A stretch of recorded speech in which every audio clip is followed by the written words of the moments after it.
Hi, I am Ulysses. And I'm Henry. And this is Comics Odyssey, and today I'm very excited. We're doing something different. We're going to try covering not just a comic, but we're going to cover a run of comics. And I ran a poll on the Substack, which, by the way, if you're watching this on YouTube, all the cool kids are on Substack, comicsodyssey.substack.com. Check the link below. That's where I found Henry, and proving that that's where the cool kids are. Exactly, yeah. And there's actually a lot of comic book stuff going on right there, and it's a really kind of a good time to be there because people are actually talking about comics, and it's a fun time. But yeah, the poll, I ran a poll, like, should we cover a run of comics? And I suggested some runs, and then Batman No Man's Land and Crisis on Infinite Earths were very close. And we're doing this one because, guys, Crisis on Infinite Earths is not a good story. And we'll do a one-shot episode on that series. But I was very surprised to see so many votes for it. So we will do it, but not like issue by issue. Yeah, so if you like this, leave a like, comment, subscribe, all that bullshit, and let us know if like there's other runs you'd be interested in seeing us do, and we might do them. And I think what we'll do as we do this, we'll intersperse the episodes with occasional one-offs. We'll do something else just to break it up. And we'll try to do 3 issues per episode because No Man's Land, Batman No Man's Land is like 40 issues total. So to try to shorten the amount of time we dive into this. So let's do it. Hooah. Batman No Man's Land, late 90s, early 2000s publication. Had you heard about this at all before, or what was your relationship to this before? I had heard of it, but didn't know anything about it. This came out, I'm pretty sure, after I gave up on comics for a long time, and so in fact that makes me curious because at the beginning of the story, Gotham is already like isolated from the rest of the U.S. On this, like basically they've gone into a feudal state because of an earthquake, I think. And I'm curious, was there a story prior to this that set this up, or is this all self-contained? Did it just you're expected to learn it all by context in this canon here? Well, you can learn it all by context, fortunately. That's why we'll jump right in. But yeah, there's a road to No Man's Land. So there was like a setup. Oh, okay. And there's a few issues of the Azrael that is, you can tell it's making allusion to the events of Road to No Man's Land. So it kind of goes roughly, I think, it goes Nightfall. So Bane breaks Batman's bat, and then the replacement of Batman with replacements that don't really work out. Batman gets put back into his main position. There's some adventures, regular Batman adventures, Road to No Man's Land. I think that's how it goes in terms of like the story arc. Okay, that makes sense. Yeah. The 90s have crested, and this is kind of like in the wake of the speculator crash. Mm-hmm. Yep. So let's jump right in. Batman No Man's Land. Let's do it. I like this because the premise is simple. You said it in one sentence. There was an earthquake. Gotham's in bad shape. The U.S. government just decides to give up on it and blow the bridges. So it's become, like you said, its own state with no leadership or anything. It's kind of like the Escape from New York, right? That kind of scenario. Yeah, exactly. It's Escape. It's sort of like Escape from New York with Batman. Yeah. The military And the Joker, here, and the Penguin, and Killer all Croc. of those guys. So it just completely changes the dynamic of Gotham, which helps you learn about Gotham and its characters quite a bit, I find. And it's also, this is the thing I think that men do that women don't do so much, is to immerse themselves in a scenario. Mm-hmm. I used to hang out with these guys. We'd play poker, and I would just tee up a question like, guys, tomorrow morning, this place is going to be overrun with zombies. How do you spend the night? And we talk for an hour and a half just about prepping for the zombie apocalypse, right? Cool. And this is kind of like that. It kind of scratches that itch, I find. Yeah. There's a premise. Let's go play in it. And these opening pages kind of establish very efficiently what the dynamic is. Like, this priest wants to bring in humanitarian aids, medicine and stuff, and the military turns him back. Yeah, and isn't he the same sicko that's in the helicopter? And it turns out he wants to dump the supplies in the city and watch people kill each other for it? I thought so, but I think he's a different guy. Okay. Yeah. So this is a different guy, but he could be impersonating a priest or something. I wasn't sure if he was supposed to be or not. Yeah, I thought about the same thing, but I looked at it a bit, and it just seems a different thing. And then when we see in Gotham what happens, people are stealing, whatever they can for food. These kids, and there's no electricity. Weapons are in short supply. So this guy steals this other guy's sandwich, and he's got a spiky tennis ball and a slingshot, and tags the guy, and so the guy's allies kind of show up, and they happen to be the GCPD. Right. So and go ahead. No. Finish your thought. It's the police in a lawless state. And so they behave differently, right? They talk about, like, what do we do? Are we going to send them to prison? We don't have a prison. You know what I mean? Like, so there's a lot of that sort of dynamic going on.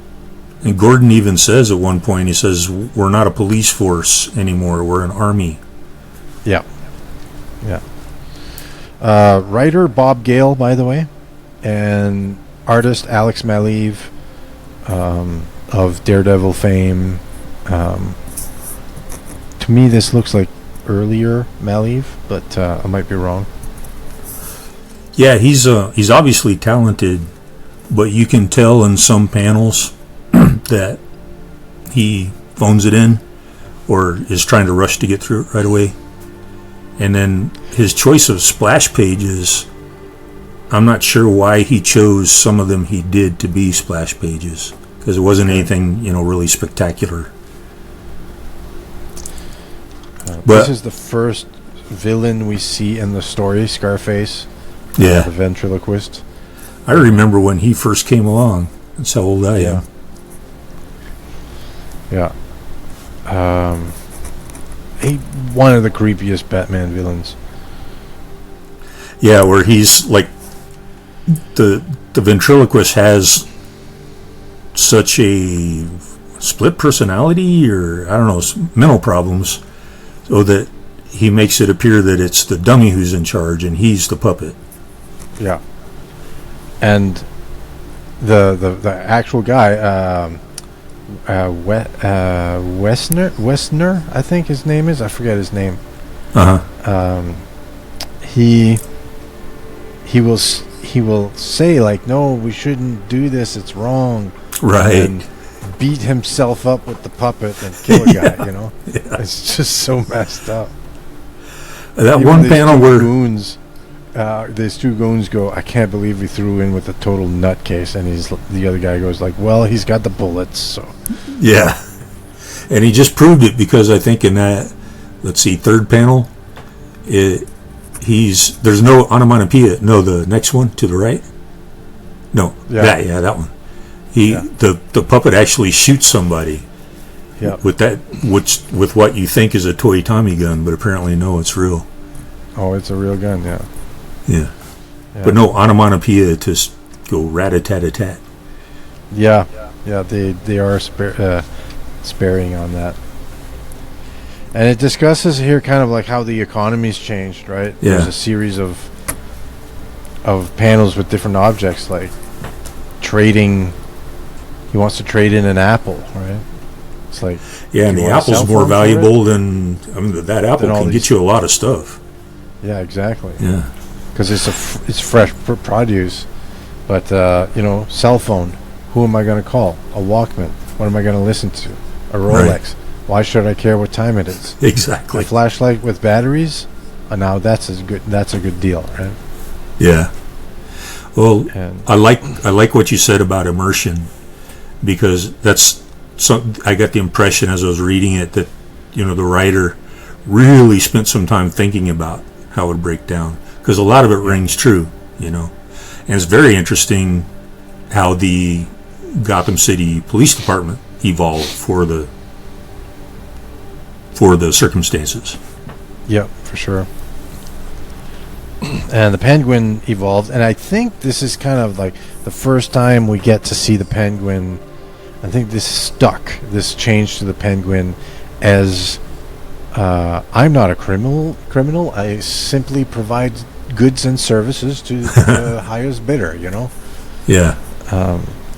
And to me, anyways, my first encounter of the Penguin as such a person, and it's the first time I took him seriously. Okay. Out of curiosity, in Burton Returns, did you like the Danny DeVito Penguin? He was okay. Of course, I liked it because I was a kid and I thought it was the coolest thing in the world. But looking back on it, him as mostly just a freak, I find that ultimately not that compelling, because there's lots of freaks in Gotham, right? Yeah, same here. I didn't think it was necessary either to make him a mutant, grotesque character like that. I kind of preferred him as a gentleman bandit. Oh, yeah? Yeah. Well, this is sort of an extension of that, right? Yeah, it's like a happy medium, maybe, at least so far. Yeah, and he's like kind of like capitalist to its ultimate end, right? Well, somebody wants somebody killed, and somebody wants to pay. I will do, right? So now this is an interesting, or could provoke an interesting commentary on society, because especially nowadays, we have a lot of people in business and elsewhere who are amoral. The only reason why they follow any rules whatsoever is because they can get in trouble if they don't. Now, in this situation here in Gotham, take away, like in their own little fiefdoms, that there's really no risk of getting in trouble for anything, so take that away and you see how they turn out. Here's a splashed up page of No Man's Land. Day 93 of No Man's Land. So we know it's been 3 months. Yeah. What that looks like to me is the artist was like, oh crap, I only got 2 days before I have to turn this in. I know, I'll do a double page spread of Gotham. With smoke coming up out of it. I wonder if at that point they're still working on like plot first method, or if they're doing full scripts. To me, this feels like full script quite a bit. But Oracle, Barbara Gordon, crippled in the wheelchair due to the events of The Killing Joke. Yeah. She has a big role to play in this story. Yeah, I noticed. I like her in this story. And I had to figure this all out by context because I wasn't familiar with her being the Oracle. I'm used to her being Batgirl. Yeah. And I did know it was The Killing Joke or Death in the Family where the Joker shot her and paralyzed her. So Killing Joke, yeah. Killing Joke, yeah. So I was familiar with that. And of course she's got red hair and she talks about her father who's in the police. So it didn't take too long to figure it out. By the way, to the listeners, we did do an episode on The Killing Joke, so go in the archives, search for that if you're interested. That's one I did with James. Oh, thank God, because everyone would know how lousy my memory is if it was me. So Oracle has kind of like a whole bunch of scouts out in the city, and she knows about Wayne-funded emergency phones that some of them are still working.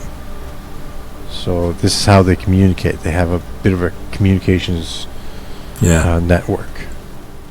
And here, she's a little bit, I don't know, would you say morally ambiguous here? Because she lies and deceives to build her network. Yeah. But, I mean, you'd have to do something like that to survive and thrive in that kind of environment. Yeah, possibly. Yes, there's this thing, she says, go get such and such supplies. I know where they are. And I've got the antidote for the poison that's in them. Yeah, don't eat them, because there's a poison in them, and it's just baking soda or whatever. And here we have more world building where it discusses the tag making. There's a lot of, this is how territories and boundaries are made through tags. Yeah, and a clever little contrast or metaphor showing how the humans do it and then how the dog does it. Yeah. Maybe a little too vulgar for most readers, but I was okay with it. And this was fun. I don't know if you took some time to look at this. I did. Yeah, and I looked at the color coding in the legend to figure out whose neighborhood was whose. Yeah. Yeah. This is so, it so helps with immersion, Yeah. Yeah, so it's the map of Gotham with some interesting details. Sprang Bridge. It's got Blackgate here. And Crime Alley, I think, is the yellow part. Right here, yeah. Remember, Carmine. Remember, it was Park Row up until Bruce's parents got murdered, and then it devolved into Crime Alley. Yeah, it's funny. While I was on vacation, I took some time to play video games. I was playing the Batman Arkham City. Oh yeah, how is that? I like it. It's like action game. It's a little bit like go over there, fight these guys. Go over there, fight those guys, and then go over here and fight those guys.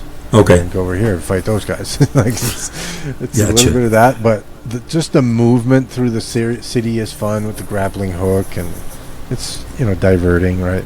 Yeah. I played on hard difficulty, so there was some pretty frustrating moments. Yeah. And I don't play a lot of video games, so it was a real challenge. Me neither. But the exploring the map of, you don't get to see the map of Gotham, but they turn Arkham Asylum into a city within Gotham. Okay. There's a story about it. I figured it was something like that. Go see Crime Alley in there. And you can see Ace Chemicals. Oh, perfect. Yeah. Nice that they remembered that. Yeah. It's discussing how the territories are split up. Two-Face took took the courthouse. Croc is just fighting whoever. Yeah. Scarface got his own, block. Poison Ivy is in Robinson Park. So, yeah. In her element. Yep. And Huntress is, borderline anti-hero in the Bat family that's protecting her own district. This is a beautiful, very sexy drawing of Poison Ivy there. Not bad to look at. Joker, we don't know about him. Penguin, it's he's kind of like the man who links it all, right? And the rumor is he has some kind of channel to the outside. Yeah. And that makes sense with him because he is like a criminal organizer kind of guy. Yeah. Like a kingpin who can run a mob like with the strategy of a general. Yeah. They really nail that in the Penguin TV show that they did recently there. Oh yeah. Yeah. He's like a low rung mob guy, like an earner. Mm-hmm. And the way he works his way up is kind of really interesting. Does he develop a obsession with birds and umbrellas? No, actually he doesn't. I didn't think he did. He does eventually get an umbrella, though. Okay. There's a funny scene where, like, there's a gang who's, like, basically taking applications, Oh, right, yeah. Yeah. So there's a mechanic, they take him. Seamstress, who can sew, they take him. Yeah. And this guy's like, I'm a social worker. I help facilitate interaction in hostile environments. And they're like, the heck? I kind of saw that one coming. Yeah. I was like, wouldn't it be... Nah, no one would write that. Only I would write something like that. And then there it was. And then they're like, well, we can use you somehow. They just, like, string him up on a fence. Impale him on a wrought iron fence. And they turn him into a billboard, like, keep out. Good use for a social worker. There's a lot of discussion about, like, where's Batman? Like, yeah, they haven't seen him, and he's gone, Yeah, and I guess now that you gave me the exposition there, I guess he's been gone for a long time because of Nightfall and all that stuff, right? That's a good question. I don't know how back he was by the time of this event. I think Road to No Man's Land, I don't know. I don't know, to be honest. Hopefully the commenters will enlighten us. Some GCPD action here. Yeah, they're like, take your clothes off and give them to these people. Yeah. Yeah, like they can't put him in prison, so they got to find a way to create a punishment to limit their movement. Incentivize, yeah. Yeah. Otherwise, people will just keep attacking, right? So they got to figure out a way also that's not just brutality and cruelty, right? Well, the one cop doesn't seem to have a problem with that. Petite at one point. Yeah. This is Bullock. This is a good thing. That he says, that old saying that cops and criminals are basically the same because they both figure they're above the law. He says maybe it's true. In my opinion, it's definitely true. Well, I don't know. I shouldn't say that. There are some good cops, and I've met a few. Oh yeah, for sure. I would say, like, most cops I've had to deal with have been good.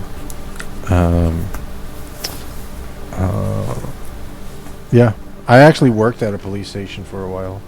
Oh, did you? Yeah, I was cleaning the cop cars. It was like a kind of a contract job.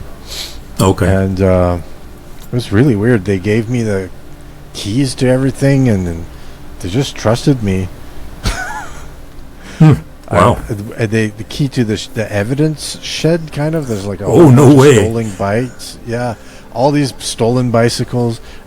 One time, I went to get my supplies to clean the hose and stuff to clean the cars and stuff, and there's a huge pile of marijuana in there. I was gonna say they probably cleaned out the cocaine and stuff and already sold that for themselves before they let you in there. I had to climb over that pile of cannabis in order to get to my supplies. Good grief. And you get home, honest, honey, I wasn't smoking anything. Gordon kind of pisses me off there. Does he? Yeah. What does he do? Well, he smacked. So this one of his cops rigged up a makeshift bat signal for him, and like to prove how he moved beyond. He doesn't need Batman anymore. He decides to destroy the floodlight. Well, they could actually use that for something. He could have taken the bat symbol off of it, but they went for the dramatic shot. Right.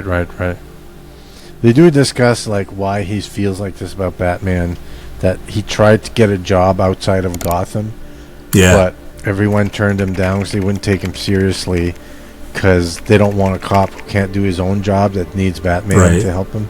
Right. That was interesting. It didn't really... that part of it, honestly, it didn't really add up for me. What's that? His behavior... it doesn't seem to me like that would be the source of his attitude and behavior in the story so far. It didn't seem like that would be the right catalyst for it. Because Gordon, I mean, I know there's versions of, there's different stories and stuff where he turns out to be the bad guy, but that's kind of a temper tantrum because his pride has been hurt. And I haven't really seen Gordon portrayed that way until this one. See. Fair enough. Yep. Well, you could headcanon that by saying this is an extraordinary circumstance. Yeah. Push to the brink, maybe. I like this shot, just an atmospheric shot. Yeah, it does get the atmosphere. And that's chapter 1 in No Man's Land. It ends with, we do see what appears to be Batman tagging his territory. Yeah. Lizard. Part 2 is called Strategy. Another atmospheric shot here of a guy running in this urban environment. Yeah, they really made that look like a slum with almost monocolor.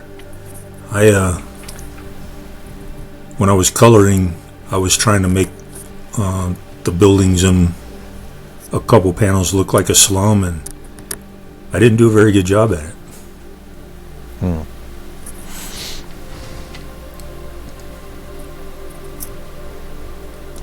So this guy ends up, he's a scout for Oracle, who's one of the sexiest cripples I've seen, and and I've seen my fair share. Oh wow! Well, she does have some cleavage showing there, doesn't she? Yeah. So he reports back, I saw this bat tag, and she's like, could it be? It's really not his MO, and I suppose anybody could bat tag, but I don't have any. She can't tell, if. Yeah. And she's like, if it's him, why hasn't he contacted me, right? And spray paint's not really his style, but in the circumstances, how else would he do it? Yeah.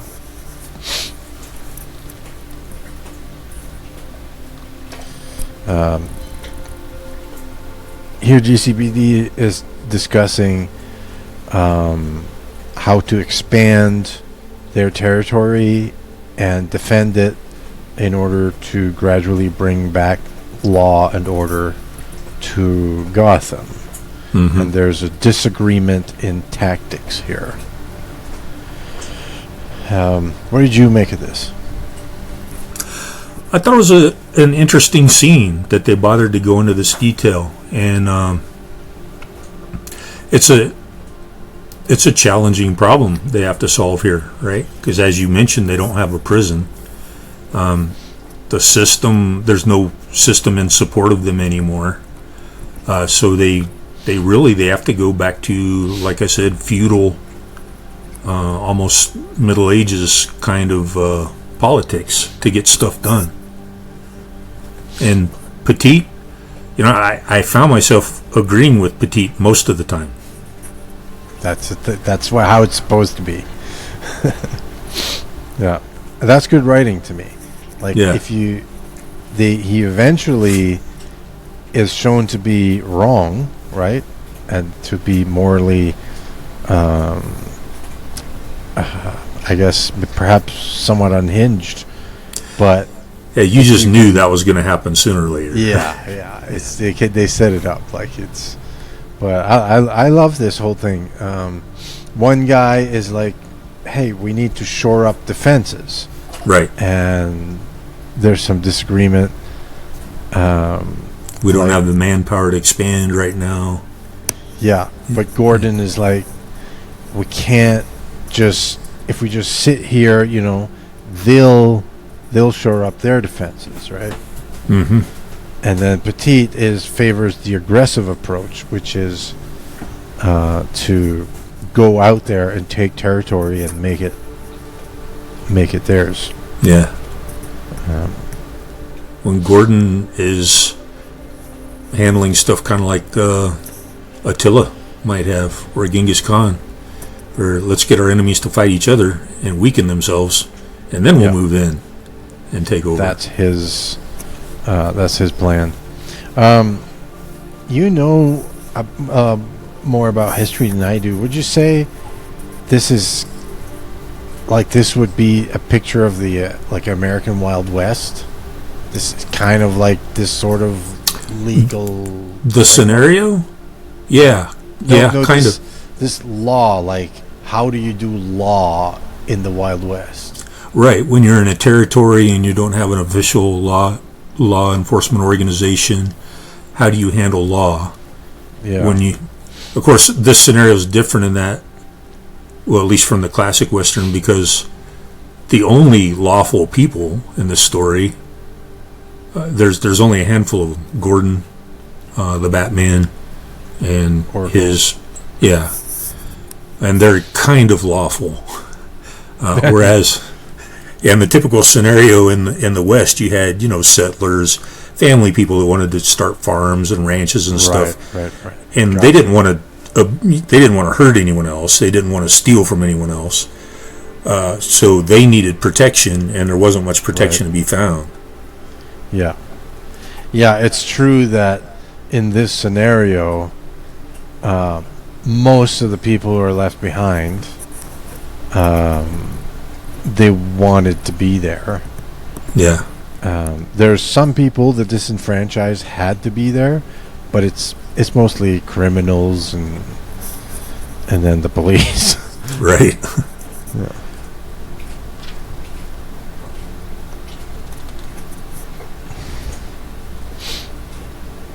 It's just a cool sequence here.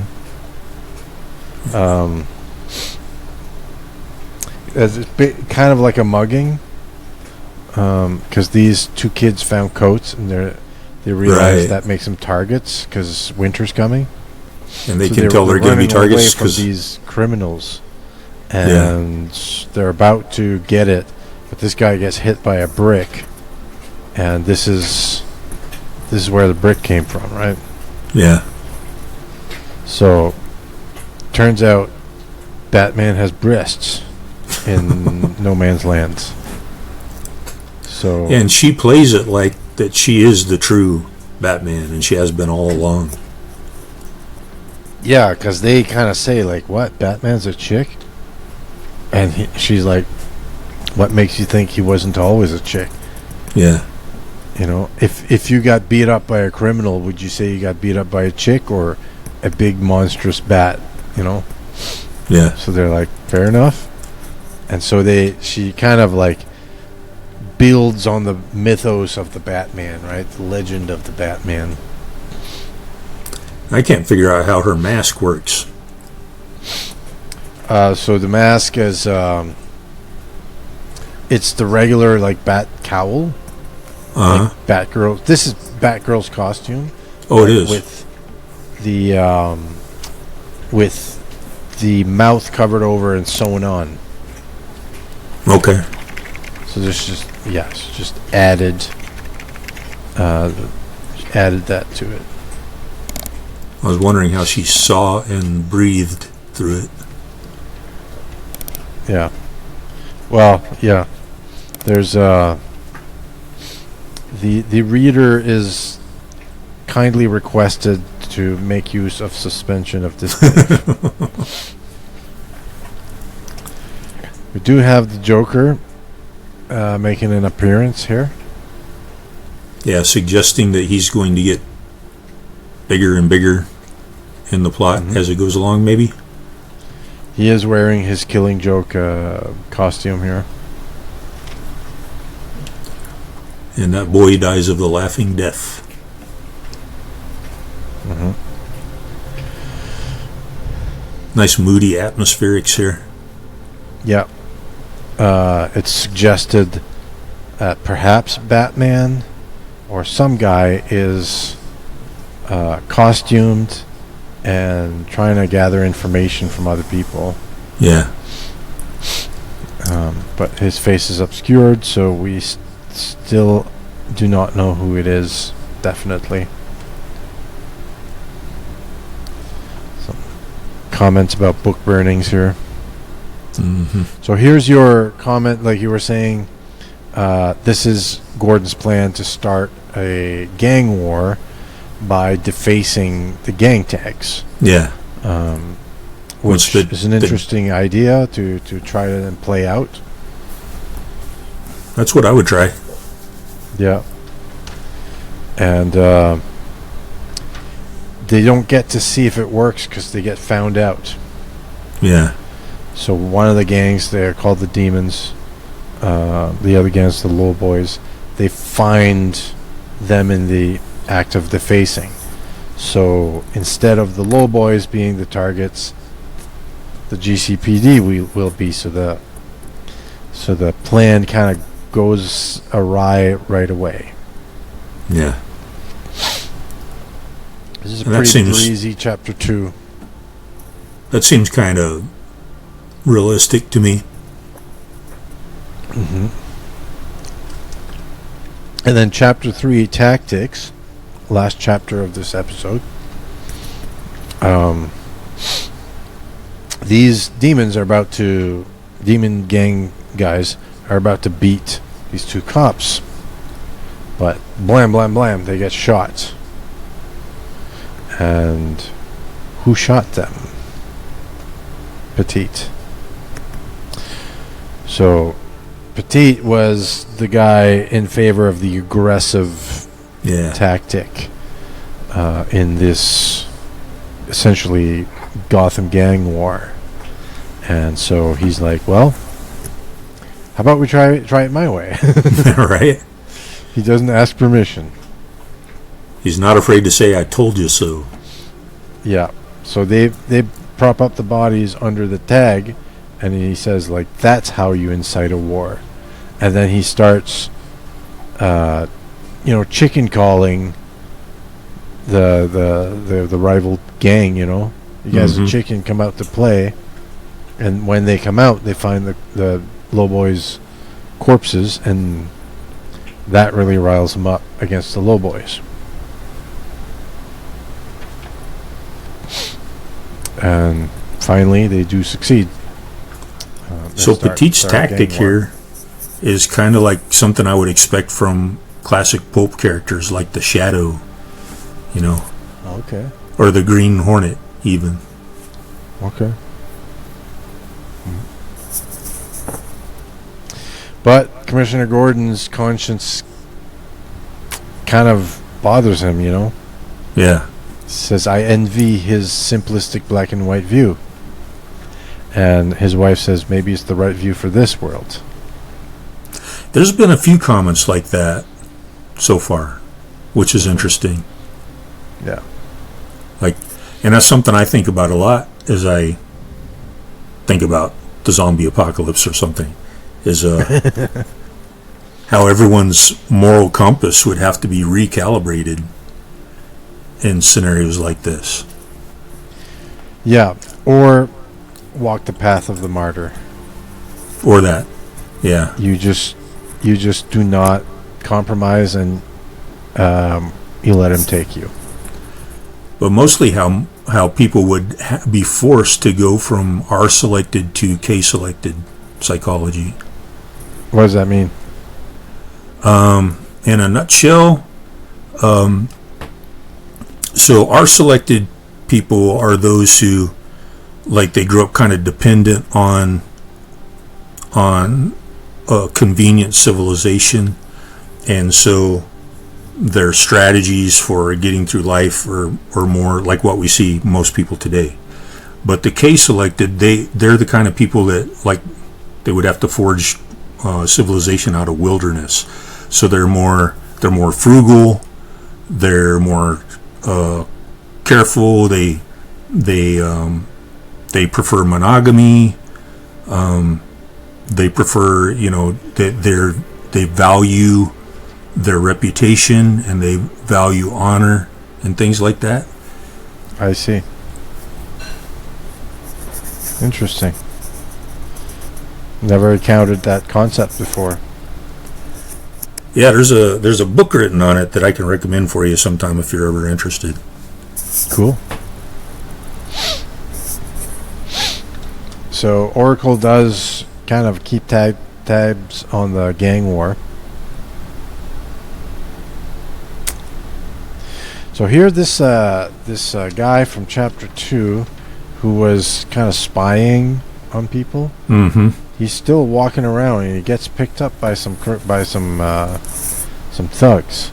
Yeah. Who are going to make use of him to test out if the waters really are loaded with mines. Yeah. By tossing him into the river, so that they see it as a win-win. Because if the mines go off, then they know, and it's one less mine. Yeah. But I don't think that's how, like, mines work. Not like aquatic mines. Well, and I was wondering if they explained it. I forgot. But who the heck mined the Gotham Harbor, and why? Oh, it was. There's an earthquake. I better lay some mines.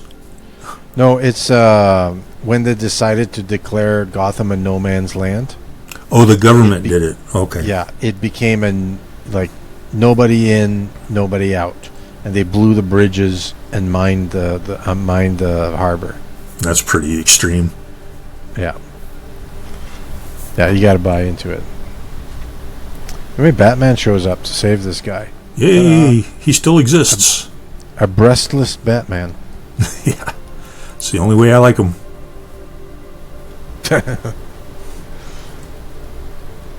This is cool.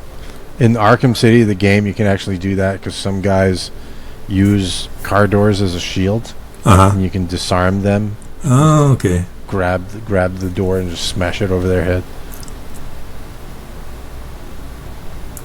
Anyway, one guy does fall in, but he kind of like trips back, and it's the thug, not the guy who's being rescued, who is actually Alfred. Yeah. With a funny hat.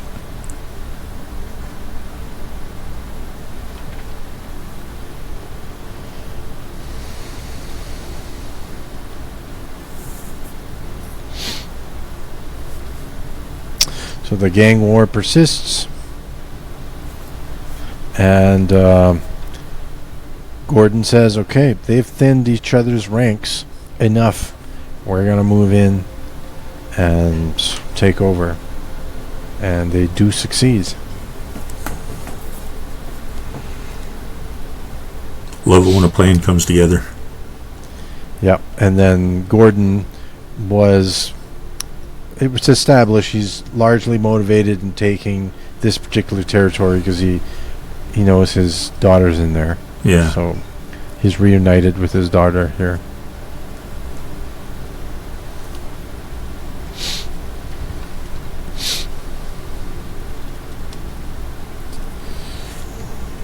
And there's a whole discussion here, like there's friction still, even though Petit, his plan worked. Gordon is trying to establish like a boundary, like we're not the Gestapo, like we succeeded, we can't just go around. We succeeded in doing what? In establishing order. If we go around and just like mass slaughter people, that's not order, you know what I mean? Like, well, I'm curious to see how much they're how much they're going to explore that, because in seeking order, the National Socialist Germans made a very ordered society. You know, how far do you want to go? Yeah, exactly. Yeah, we saw the dark side of order.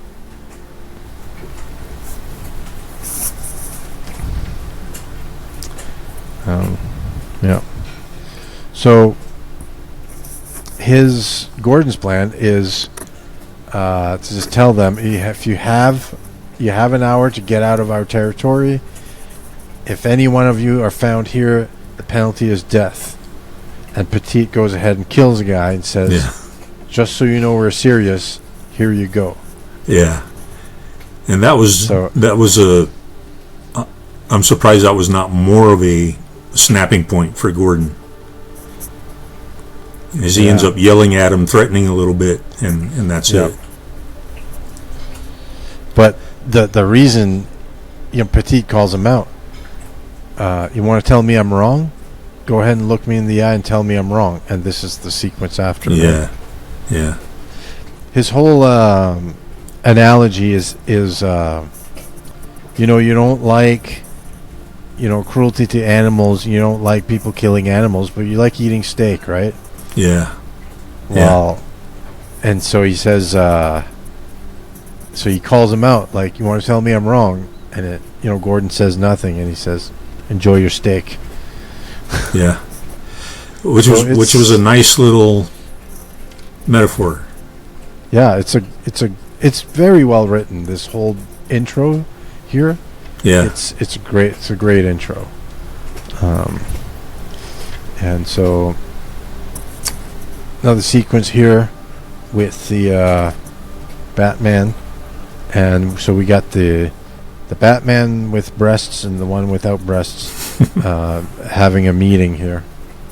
And it's kind of like Batman goes like, I'm watching you, I've got you on notice. Yeah, classic. And it's like, he says, the tagging, I think I like it. I'm going to use it. And he says, just don't disgrace the symbol. And whoever this woman is, she says, I'm approved. And he said, well, you're not disapproved. She said, that's good enough for now. Great panel here. Yeah. I find like Maliv is good at these sort of atmospherics, but he's a little bit too controlled, too moderate, too staid in these sorts of sequences. Like I'd like him to really kind of go for it, But when it comes to like urban atmospherics,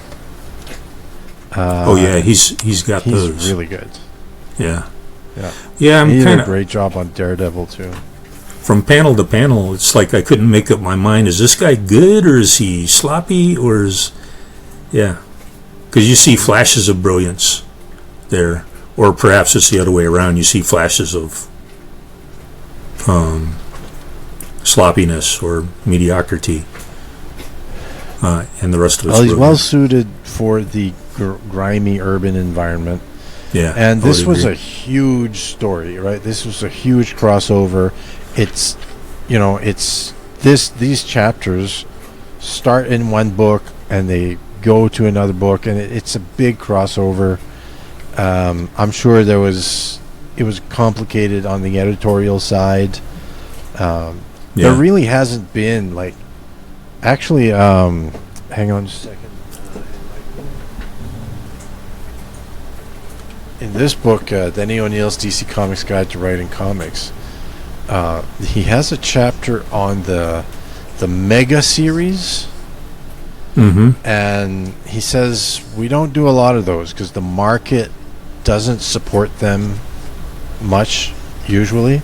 Mm-hmm. And he says it's a term he made up, and it's basically a long continuity that features a single set of characters and appears in several titles.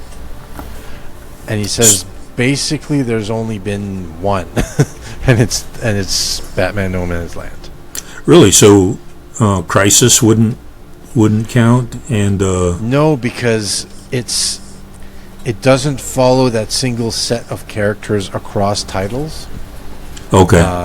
Crisis is an event that goes and affects other titles, but this is an event for these characters. Mm-hmm. And you got to read all the titles in order to follow the whole story, right? Well, so now I'm wondering if the Korvac saga would fit or not. I'm not familiar enough to know. It does follow the Avengers, but it brings other characters into it as well, and it follows them across multiple titles. Might be, yeah. But this is very, very bloated. I shouldn't say bloated because that has negative connotation, but it's a very ambitious project. We're talking about 40 issues. You're testing your readership's patience, right? Like and wallet. Are they going to buy all of this? And it's also like it's a decisive event. It's the Gotham is declared no man lands. The government's abandoned it. The bridges are blown out. Like, this is it. This is the status quo, right? Until it's resolved. And it's such a huge agitation of the status quo that you can't just resolve this in 6 issues, right? They really go in depth to it. So it does have a build-up, like it's going to be big. Yeah. So Part 4 of this introduction of No Law and a New Order is called Language, and we'll do it next week, and then that'll be like the conclusion of this opening gambit of this entire mega series, and then we start jumping around the different titles, and we get stories from different areas of Gotham featuring different characters, and all of these stories end up like creating being a piece of a larger puzzle, which ends up resolving the story eventually, right? But this goes across I think it goes across 4 or 5 volumes of books, right? Okay. So we're in and for a few the different long haul, titles, yeah. right? Oh yeah, we had if you look just in back. this first trade paperback, we got Batman No Man's Land, which was a one shot, and then Shadow of the Batman Detective Comics, and then we go to Azrael, Legends of the Dark Knight, and that's it. And then in future, like say Volume 3, for instance, let's take a look. Robin, Azrael, so, and then there's going to be some Nightwing, I believe. Wow. So it's so you're right. Editorially, this is a big juggling act. And in order for this to be successful, like this stuff, it's got to come out on time, right? Because you can't have the next chapter of the story that in a different title that resolves something in the previous chapter, and have the previous chapter late and come out after the. Yeah. It can't come out of order, right? Like it has Right. to come out in correct orders. The planning involved. So if you see rushed artwork, I am almost 100% certain that's the problem. Yeah. It just hey, it's gotta come out. So work overtime and get it done, right? Right.